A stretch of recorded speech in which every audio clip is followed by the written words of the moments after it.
दोस्तों, जब भी दो सरफेसेस एक दूसरे के अगेंस्ट स्लिप करते हैं या फिर उनका एक दूसरे के अगेंस्ट स्लिप करने का टेंडेंसी होता है तो उन दोनों के बीच में फ्रिक्शन एक्ट करता है।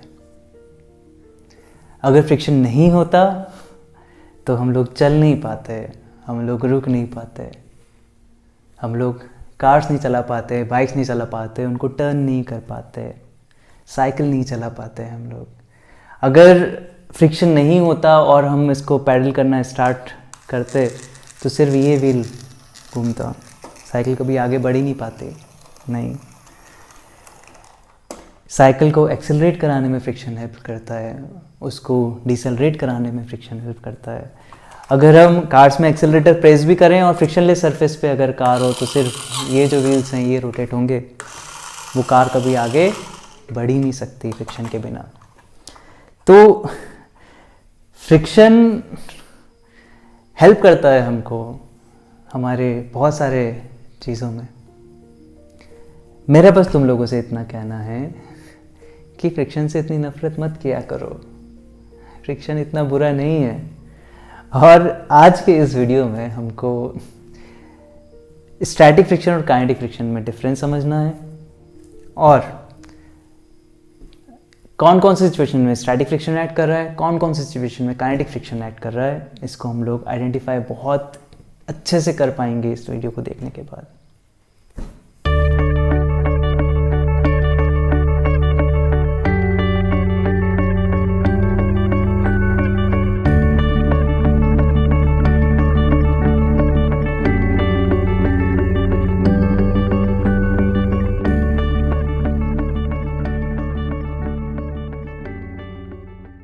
दोस्तों, दो सरफेसेस के बीच में स्टैटिक फ्रिक्शन एक्ट कर रहा है या काइनेटिक फ्रिक्शन एक्ट कर रहा है, ये देखना हमारे लिए बहुत ही आसान है। हम लोगों को जो दो सरफेसेस कांटेक्ट में हैं, हमको उनको ऑब्जर्व करना है। हमको ऑब्जेक्ट का मोशन कैसा है, ऑब्जेक्ट किस डायरेक्शन में मूव कर रहा है, वो सब हमको नहीं देखना है। हम लोग सिर्फ इंटरेस्टेड है जो दो सरफेस कांटेक्ट में, सिर्फ उनमें ही हम लोग इंटरेस्टेड है। अगर दोनों सरफेसेस एक दूसरे के अगेंस्ट स्लिप कर रहे हैं या स्लाइड कर रहे हैं तो फिर वहां पे काइनेटिक फ्रिक्शन एक्ट करता है उन दोनों के बीच।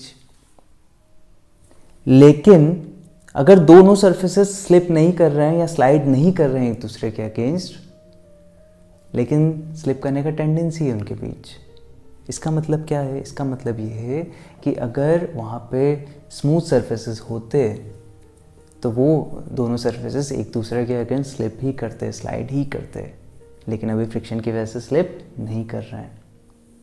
मेरी बात समझ में आ रही है तुम लोगों को? यस। तो स्टैटिक फ्रिक्शन कब पिक्चर में आता है? जब दोनों सरफेसेस स्लिप ना करें एक दूसरे के अगेंस्ट, लेकिन स्लिप करने का टेंडेंसी है उनके बीच। और जब दोनों सरफेसेस स्लिप करते हैं एक दूसरे के अगेंस्ट तो फिर काइनेटिक फ्रिक्शन एक्ट करता है उन दोनों के बीच में। ओके, कुछ एग्जांपल्स हम लोग देखेंगे और ये हमारे लिए बहुत ज़्यादा इजी हो जाएगा अभी काइनेटिक फ्रिक्शन या स्टैटिक फ्रिक्शन को आइडेंटिफाई करना। दोस्तों, यहाँ पे इन दोनों के बीच में स्टैटिक फ्रिक्शन है या काइनेटिक फ्रिक्शन है? ब्लॉक तो मूव कर रहा है, लेकिन क्या जो दो सरफेसेस कांटेक्ट में है, एक तो ये और एक यहाँ पे, ये एक दूसरे के अगेंस्ट स्लिप कर रहे हैं क्या? तो उसको अच्छे से समझने के लिए मैंने क्या किया है, यहाँ पे जो एरिया कांटेक्ट में है उसको मैंने कलर से मार्क किया है। ओके, ताकि अगर ये स्लिप करें तो हम उसको इजीली देख सकें, है ना? अगर ये स्लिप करते हैं तो हम उसको इजीली देख सकते हैं। तो यहाँ पे ये दोनों सरफेसेस जो कांटेक्ट में वो एक दूसरे के अगेंस्ट स्लिप तो नहीं कर रहे हैं, है ना? लेकिन हम अभी ये भी देखते हैं कि इनके बीच में स्लिप करने का टेंडेंसी है क्या, स्लाइड करने का टेंडेंसी है या नहीं है इन दोनों के बीच में। तो यहाँ पे ये ब्लॉक इनिशियली रेस्ट पे और मैं इसको रोटेट कर रहा हूँ, है ना? अगर फ्रिक्शनलेस सरफेसेस होते, अगर ये स्मूथ सरफेसेस होते तो ऐसा कुछ मोशन होता? हाँ या नहीं? ये ब्लॉक वहीं के वहीं रहता, तो स्लाइड करने का टेंडेंसी तो है। अगर फ्रिक्शन नहीं होता तो स्लाइड करते ही एक दूसरे के अगेंस्ट, लेकिन अभी दोनों सरफेसेस स्लाइड नहीं कर रहे हैं एक दूसरे के अगेंस्ट, स्लिप नहीं कर रहे हैं। कौन सा फ्रिक्शन है? Static friction. अगर मैं एंगुलर वेलोसिटी और बढ़ा दूं, अभी भी स्टैटिक फ्रिक्शन है, मैग्नीट्यूड चेंज हो गया उसका, है ना? और मैंने बढ़ाया तो यस, अभी तुम लोगों ने देखा क्या ये सरफेस एक दूसरे के अगेंस्ट स्लिप किए, उस टाइम पे कौन सा फ्रिक्शन था? Kinetic friction. बस इतना आसान है ना। और एग्जांपल्स देखते हैं और अच्छे समझते हैं इसको। दोस्तों यहाँ पे अभी फ्रिक्शन ज़ीरो है, फ्रिक्शन की ज़रूरत नहीं है इस पर्टिकुलर सिचुएशन में। लेकिन अगर मैं एंगल ऑफ इंक्लिनेशन को इंक्रीज़ करता हूँ, ये मैंने एंगल ऑफ इंक्लिनेशन को इंक्रीज़ किया यहाँ पे, अगर फ्रिक्शनलेस सरफेस होते तो ग्रेविटेशनल फोर्स का जो कंपोनेंट है इस डायरेक्शन में इंक्लाइन प्लेन के अलाउंग, उसकी वजह से स्लिप ही करता है ना। लेकिन अभी यहाँ पे तो स्लिप नहीं कर रहा है, स्लिप करने का टेंडेंसी, लेकिन स्लिप नहीं कर रहा है। कौन सा फ्रिक्शन है? स्टैटिक फ्रिक्शन है। ओके, और अभी काइनेटिक फ्रिक्शन, ये इस पे स्लिप किया। समझ में आ रहा है? अच्छा, यहाँ पे एक बहुत ही इंटरेस्टिंग कॉन्सेप्ट भी हम अभी देख सकते हैं। जैसे जैसे मैं एंगल इंक्रीज कर रहा हूँ, अभी भी स्लिप नहीं कर रहा है, अभी भी स्लिप नहीं कर रहा है, और मैंने एंगल इंक्रीज़ किया और एंगल इंक्रीज़ किया और एंगल इंक्रीज़ किया। ये यहाँ पे अब तुम देख पा रहे हो कि ये इस एंगल पे स्लिप करना स्टार्ट किया, इसके पहले अभी स्लिप नहीं कर रहा है, लेकिन और एंगल इंक्रीज़ किया तो एक एंगल हमको मिल रहा है जिस पे स्लिप करना स्टार्ट कर रहा है ना। उसके जस्ट पहले का एंगल, वो मैक्सिमम एंगल इस इंक्लाइन प्लेन का, जब तक ये ब्लॉक इस पे स्लिप ना करे, उसको हम क्या बोलते हैं? Angle of repose. और अगर इंक्लाइन प्लेन का एंगल एंगल ऑफ रिपोज से ज़्यादा होगा तो ये ब्लॉक इस पे स्लिप करेगा, और इंक्लाइन प्लेन का एंगल एंगल ऑफ रिपोज से कम होगा तो ये इस पे स्लिप नहीं करेगा। दोस्तों यहाँ पे इस बोर्ड को मैं हॉरिजॉन्टल प्लेन में रख रहा हूँ और उसके ऊपर हमने एक ब्लॉक को रखा है। अभी इस पर्टिकुलर सिचुएशन में जो भी हमको यहाँ पे दिख रहा है, यहाँ तो फ्रिक्शन है ही नहीं, फ्रिक्शन की ज़रूरत भी नहीं। अगर फ्रिक्शनलेस सरफेस होते हैं दोनों तो भी ये ब्लॉक यहीं पे रखा रहता। लेकिन अगर मैं इसको अभी रेस्ट पे, ये मैंने इसको मूव किया तो पहले ये ऐसे मूव करने लगा और फिर वापस से रेस्ट पे आ गया ब्लॉक, है ना। अभी हमको इसको अच्छे से समझना है। ये सरफेस एक दूसरे के अगेंस्ट स्लिप किए क्या? नहीं। हम लोग ये बहुत अच्छे से देख सकते हैं कि यहाँ पे जो दोनों सरफेसेस कांटेक्ट में वो एक दूसरे के अगेंस्ट स्लिप तो नहीं कर रहे हैं, लेकिन क्या स्लिप करने का टेंडेंसी है, ये हमको समझना है अभी। अगर फ्रिक्शनलेस सरफेस होते और अभी ये रेस्ट पे और मैं इसको ऐसे मूव कराता आगे, तो कैसा मोशन होता? तो ये ब्लॉक यहीं पे रखा रहता और ये बोर्ड सिर्फ ऐसे आगे जाता, है ना। अगर मैं इसको ऐसे मूव कर रहा हूँ और फ्रिक्शनलेस सरफेस होते तो ये यहीं रखा रहता ब्लॉक, ऐसा कुछ मोशन होता। तो हाँ, जब ये रेस्ट पे और हम इसको इधर मूव कराना स्टार्ट कर रहे हैं तो फिर स्लिप करने का टेंडेंसी ये हमको समझ में आता है। ओके, और जब ये मूव कर रहे हैं और हम इसको रोक रहे हैं, उस केस में क्या हो रहा है? इनर्शिया ऑफ मोशन की वजह से वो ब्लॉक आगे मूव करता रहता अगर वहाँ पे फ्रिक्शन नहीं होता तो। ये ऐसा कुछ, अगर फ्रिक्शनलेस सरफेस होते तो यही होता, है ना। लेकिन ऐसा नहीं हो रहा है, फ्रिक्शन इसको रोक रहा है, तो स्लिप करने का टेंडेंसी है। और कैसा है उसका टेंडेंसी, ये भी हमको समझ में आया, जो कि हमको डायरेक्शन फाइंड करने में हमको हेल्प करेगा, है ना। तो यस, वो आने वाले वीडियोस में हम लोग सीखेंगे। लेकिन अभी यहाँ पे ये तुम लोग बता सकते हो यहाँ पे कि फ्रिक्शन यहाँ पे कौन सा होगा इन दोनों सरफेस के बीच में? Static friction. ओके, और अगर ये स्लिप करता है, जैसे अभी ये स्लिप किया, तो कौन सा फ्रिक्शन है? Kinetic friction. बस इतना आसान है। ऑब्जेक्ट का मोशन नहीं देखना है, जो दो सरफेसेस कांटेक्ट में हैं उनको ऑब्जर्व करना है। अभी और एग्जांपल्स हम लोग समझते हैं और ये कॉन्सेप्ट बहुत अच्छे से क्लियर हो जाएगा आज इस वीडियो में। दोस्तों, स्टैटिक फ्रिक्शन हेल्प करता है हमको चलने में, रुकने में या फिर दौड़ लगाने में। अगर ये हमको समझना है तो हमको अपना मोशन ऑब्जर्व नहीं करना है, हमको जो दो सरफेसेस कांटेक्ट में आ रहे हैं उनका मोशन ऑब्जर्व करना है। अभी मैं अपने राइट लेग को यहाँ पे आगे रख रहा हूँ और लेफ़्ट लेग को लिफ्ट किया, लेफ़्ट लेग को यहाँ पे कांटेक्ट में रखा। इस पूरे प्रोसेस में राइट लेग का जो सरफेस कांटेक्ट में है यहाँ पे, ये ग्राउंड के अगेंस्ट जैसे स्लिप नहीं कर रहा है।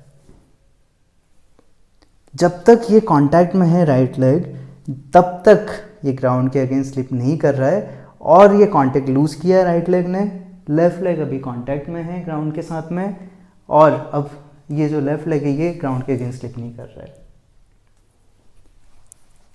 लेफ्ट लेग को मैंने आगे रखा, राइट लेग को लिफ्ट किया, राइट लेग को ग्राउंड के साथ कांटेक्ट में रखा, ये लेफ्ट लेग ने कांटेक्ट लूज किया। दोस्तों यहाँ पे बहुत सारी पॉसिबिलिटीज़ एग्जिस्ट करती है।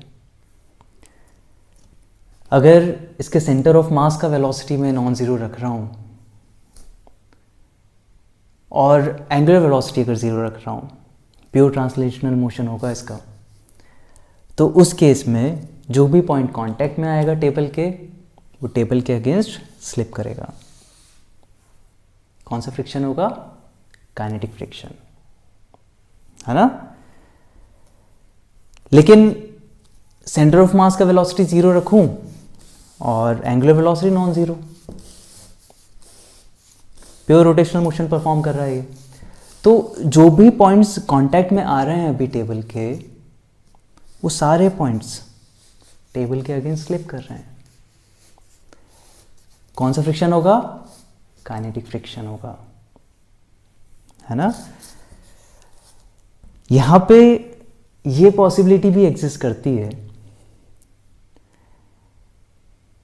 कि जब मैं इसको ट्रांसलेट भी कर रहा हूं, रोटेट भी कर रहा हूं, और जो भी पॉइंट इस टायर का जो भी पॉइंट इस टेबल के कांटेक्ट में आए, वो टेबल के अगेंस्ट स्लिप ना करे, है ना। तो अगर इसको हम देखेंगे तो ऐसा कुछ इमोशन होगा, ये ऐसा कुछ दिखेगा हमको।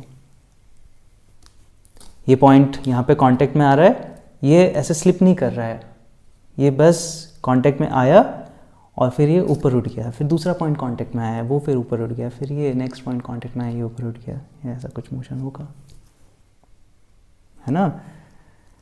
प्योर रोलिंग परफॉर्म कर रहा है अभी ये टायर। यहाँ पे फ्रिक्शन ज़ीरो भी हो सकता है या फिर स्टैटिक फ्रिक्शन भी हो सकता है। काइनेटिक फ्रिक्शन कभी नहीं होगा, वो पॉइंट स्लिप नहीं कर रहे हैं। अलग अलग सिचुएशन में हम उसके ऊपर कमेंट कर सकते हैं, लेकिन हमको ये ध्यान रखना है कि या तो फ्रिक्शन दोनों के बीच में ज़ीरो होगा, या फिर अगर नॉन ज़ीरो फ्रिक्शन हुआ तो वो स्टैटिक फ्रिक्शन ही होगा। जो पॉइंट्स कांटेक्ट में आ रहे हैं टेबल के, सारे पॉइंट्स इसके अगेंस्ट स्लिप नहीं कर रहे हैं, है ना। हमको हर एक पॉइंट का मोशन देखना है। फर्स्ट पॉइंट देखा हमने, वो स्लिप नहीं कर रहा है, फिर नेक्स्ट पॉइंट वो स्लिप नहीं कर रहा है, कोई भी पॉइंट टेबल के अगेंस्ट स्लिप नहीं कर रहा है। Okay, very good. अगर सेंटर ऑफ मास का वेलोसिटी आर ओमेगा से अगर कम हुआ, तो उस केस में इस पॉइंट का जो वेलोसिटी होगा वो इस डायरेक्शन में होगा, velocity of centre of mass minus R omega. और जो भी पॉइंट इसके कांटेक्ट में आएगा वो इस टेबल के अगेंस्ट स्लिप करेगा। फॉरवर्ड स्लिपिंग का केस बोलते हैं हम इसको।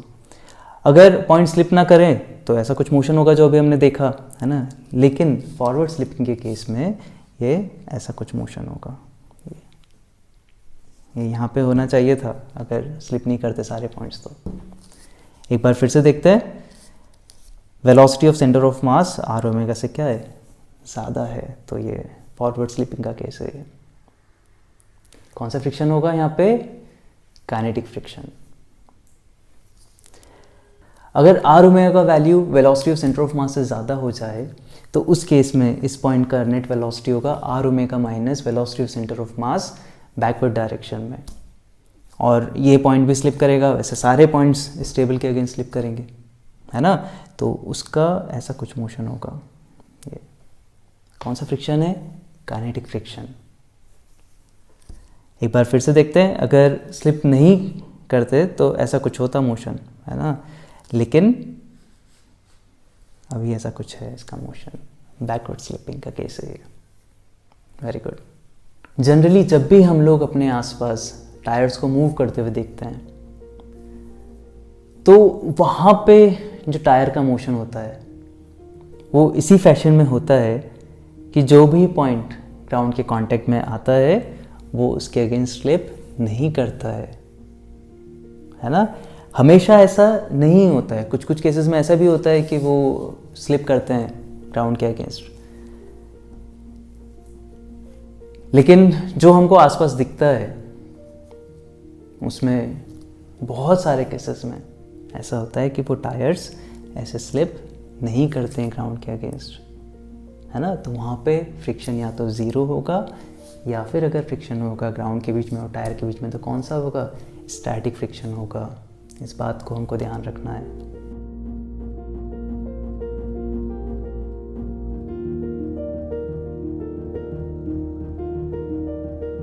अगर ये वीडियो तुमको अच्छा लगा है, अगर तुम लोग इन कॉन्सेप्ट्स को एंजॉय कर रहे हो तो इस वीडियो को लाइक ज़रूर करना, इस चैनल को सब्सक्राइब करना और अपने दोस्तों के साथ में इसको शेयर ज़रूर करना। हम लोग मिलते हैं नेक्स्ट वीडियोस में। Thank you so much.